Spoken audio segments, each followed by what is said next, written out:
Arif Aiman Hanapi kembali menjadi bualan hangat peminat sukan tempatan apabila beliau dikabarkan sudah pun mengikat kontrak dengan klub di Eropah secara diam-diam.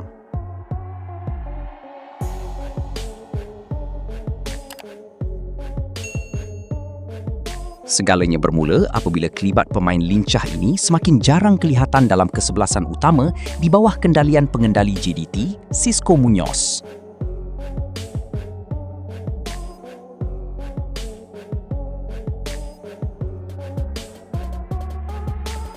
Ketiadaan beliau dalam beberapa perlawanan penting sebelum ini mencetuskan tanda tanya para peminat.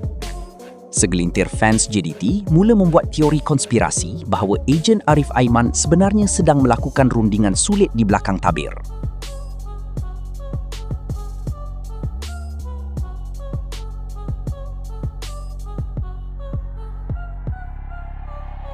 Dengan bakat hebat yang dimiliki Arif, tidak mustahil kelab dari Liga Belgium, Belanda atau Portugal sudah lama memantau permata Malaysia ini.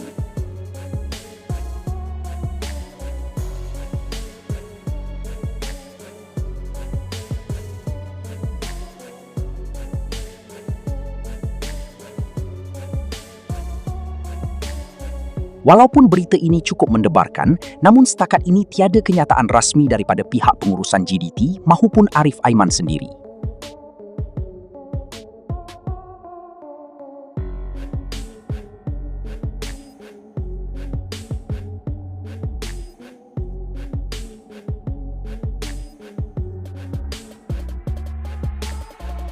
Sama ada benar atau tidak, impian melihat Arif Aiman beraksi di Eropah adalah impian seluruh rakyat Malaysia.